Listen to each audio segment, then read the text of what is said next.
In Vietnam, both US Marines and the US Army got caught with their pants down on the sniping front, and we were forced to go into the strange combinations as this Winchester M70 paired up with the World War II era Unertl scope, but it turned out to be extremely deadly combination.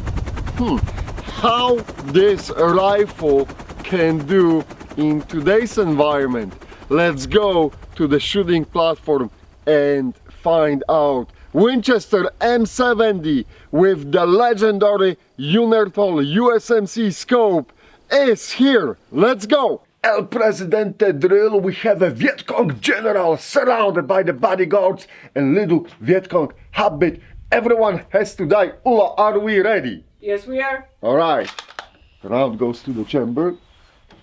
Let me get the good side picture.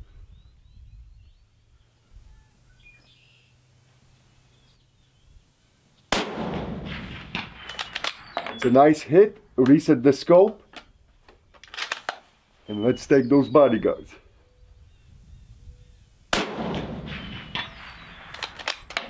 Again, reset the scope. This is normal, guys. This is how it's supposed to work.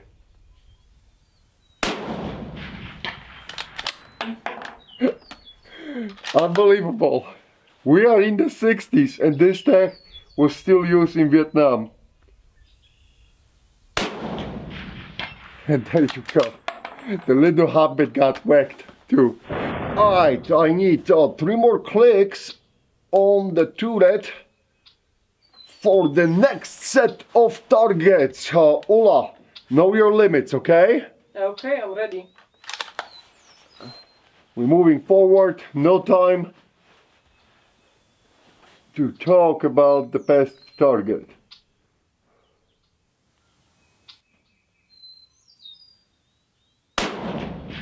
Woo!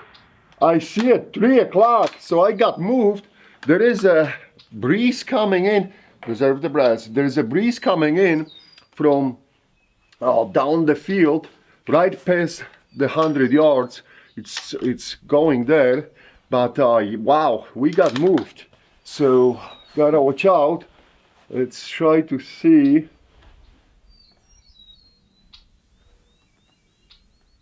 Yeah, push to the left. Push to the left.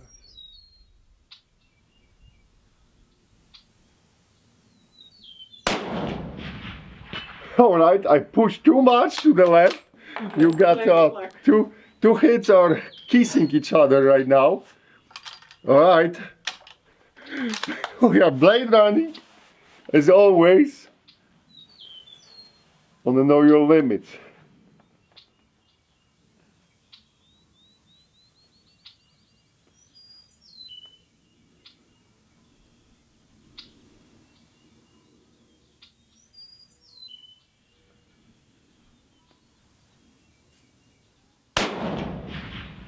That's a nice hit. I took a moment to try to figure it out.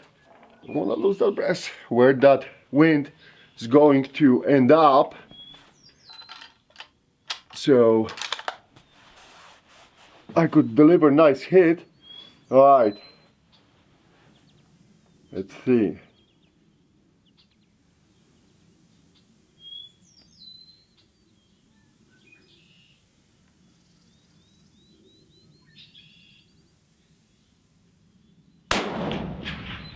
Beautiful. One more gong left, guys. No pressure. No pressure. No pressure.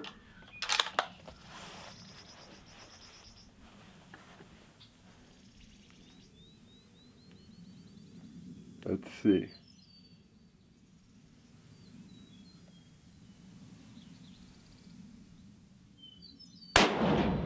And I overcompensated on the wind. It was worth it, okay? It was worth it. I'm not going to dwell on that, that's fine. We're going to move forward 400 yards. Ola, I need 4 more clicks, okay? Okay. And we're going to tackle the target. 400 yards now.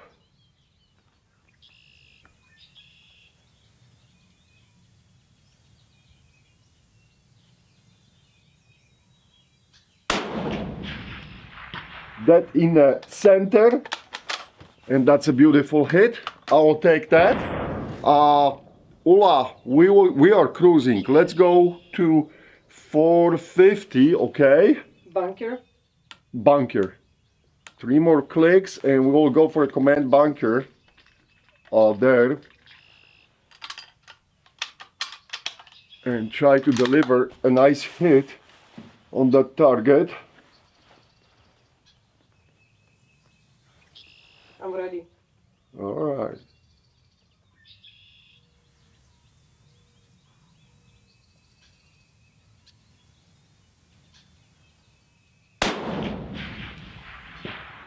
Boom. 9 o'clock. 9 o'clock. Let me check that target to give me an idea. Center mass 9 o'clock. Yeah, and I pushed a little bit more to the left, but that's okay. So that's a good hit. I pushed left because I was afraid that we may get pushed to the right in the middle of the field. It wasn't the case that much. I probably overcompensated, but I'll take that hit. Let's go to the 505 yards, Ula, okay? Okay. So that should be 3 more clicks. And let me put the round. Do the magazine. And we'll go for the vintage rifle shooter's club target, okay? Okay, waiting.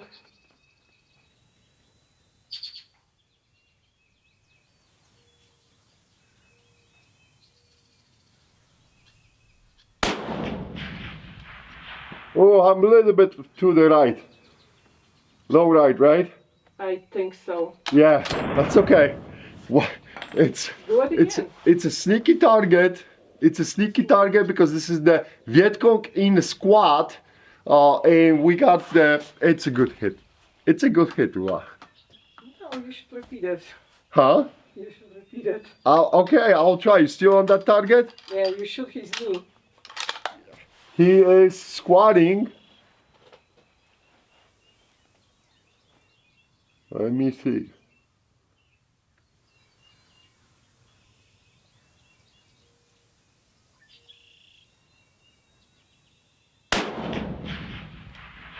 That's what I like. That's a better hit, right? Yeah. We corrected ourselves.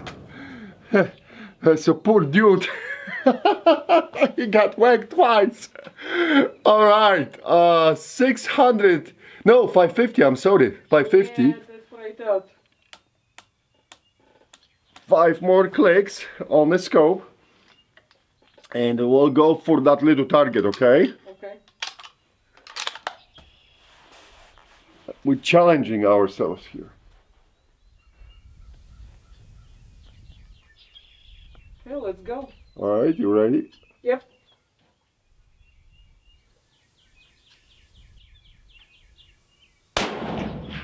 Boom. Beautiful. Nothing but the sound of the steel. Let me reset the scope. Round goes to the magazine. Ulla will go for a 605, okay? Okay. 3, 4, 5 more clicks on the turret. Now I'll push the round to the chamber and let's watch for that wind. Alright.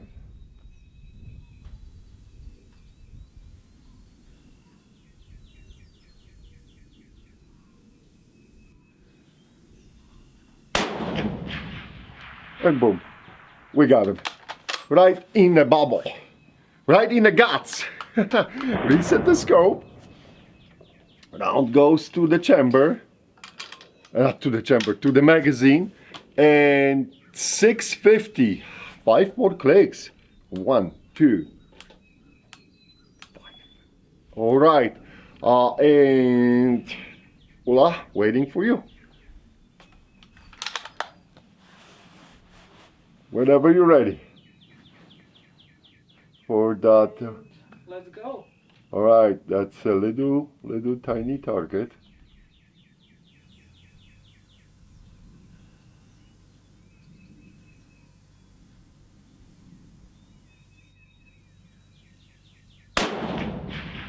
Boom. We got him. Beautiful hit. That was a beautiful hit. I'm not going to complain.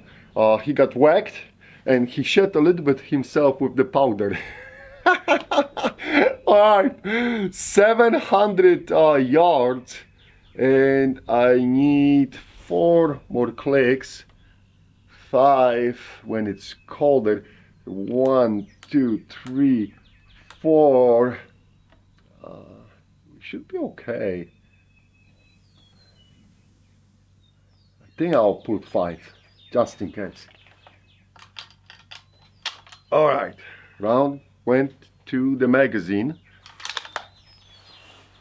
Ola, which target you choose? Wherever you want. It's on all 3 of them. Alright, let's try the little bastard, okay? Let's go.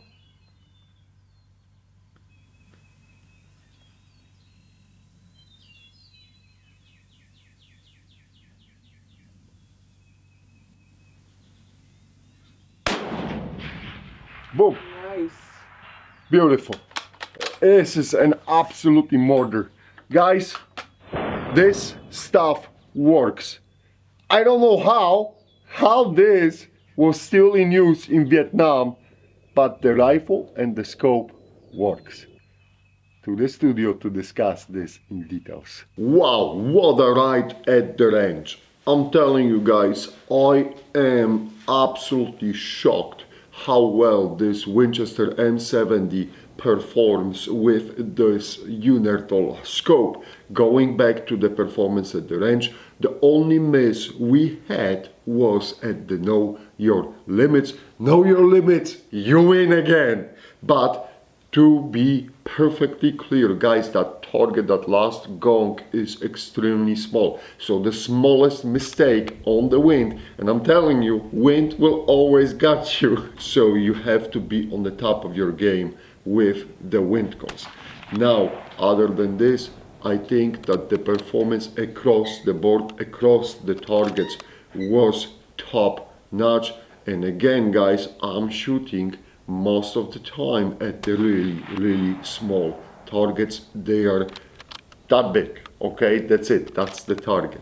So the performance of the rifle lives up to the legend from the Vietnam. But how we are even end up with the Winchester M70 in Vietnam? Well, as I said at the beginning of the video, both Army and the Marines got caught with their pants down in Vietnam on a sniping game.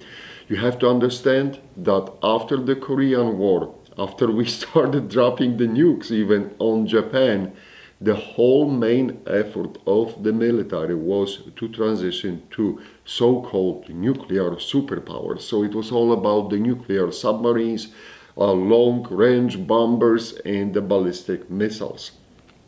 Basic infantrymen and the snipers were kind of put on a back burner, because since you have a nukes, why would you need the sniper rifle? And then Vietnam happened, and it turned out that yes, you actually need the snipers even in the nuclear war or technology era, right? So at that time, the Marine Corps and the Army did not have the good answer to the sniping needs. We still had in the inventory, like going back to the Marines, they had the Winchester M70 as their target rifles from the storage from the competition years, and some of those were used and converted with the Unertl scope, pushed to the service as a stop-gap solution, like a band-aid solution in the early days when the Vietnam War was really starting to spin. And 2 types of the scope, Unertl scope, were used. The 8 power, like you see, which again came directly from the Marine Corps inventory, and you may remember those scopes from 1903 A1 sniper rifles. And the newer model, the 10 power scopes, also purchased by the Marines, were used on those Winchester M70 rifle. And speaking about the rifle itself, some of these came from the storage, from the rifle team equipment days, but some of these rifles pre-64, so-called Winchesters, were acquired by the Marine Corps to boost the numbers of the available sniper rifles for the Marines in the Vietnam. So you have like the basically a World War II era Winchester M70, which was refurbished and pressed back to the service, and then the newer purchases, pre-64 purchases for the Winchester M70. I'm not aware of any post-64 Winchesters M70 purchased by the Marine Corps. This was all happening before the M40 rifle emerged as the standard Marine Corps rifle.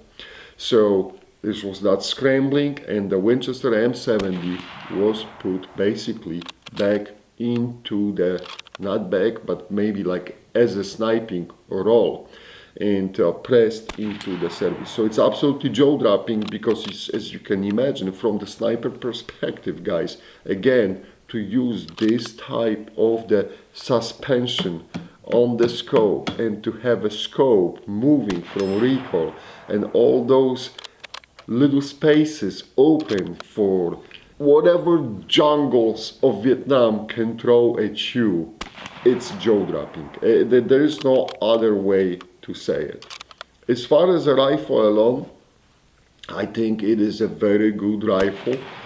To this day, that rifle can shoot the lights out. There's no question about that. But again, like if you're watching our episodes, you can see how the US military struggled with the optical solutions for their sniper rifles. Later on, those rifles were still maintained in the inventory during the Vietnam War, and the scopes, Unertl scopes, were replaced, or other scopes were put. The M84 scope, if my memory serves well, was fitted to those rifles, as well as the Redfield 329 scope was used on that rifle. And the M84 scope, I don't think so that was an upgrade, okay? Because of how limited field of view you still got. Even the 8 power or 10 power Unertls, there were not stars for the field of view too, but at least the magnification was slightly better, where the M84 scope was offering absolutely very little of magnification. So I don't think so that was a good upgrade at all. But the Redfield 329, that's a decent scope, 3 to 9 power. You got some hardware there. Of course, the downside of those Redfield scopes in the version like you have on M40, you had no easy access to the windage or to the elevation turrets. So I don't care about the windage, because you can execute easily the holdovers, but for the elevation turret, you were forced to do the holdovers basically all the time based on a 500 0. So even with the Redfield 329, that Winchester still would be a little bit crippled versus the Unertl with the repeatable half MOA clicks, right? The one thing which I will tell you is absolutely jaw-dropping. This scope still tracks very well. As you can see, this is the original USMC Unertl scope, and to this day it tracks very well. So I was lucky, I guess, on this model. It has all the springs and gears, and everything is still in a good shape.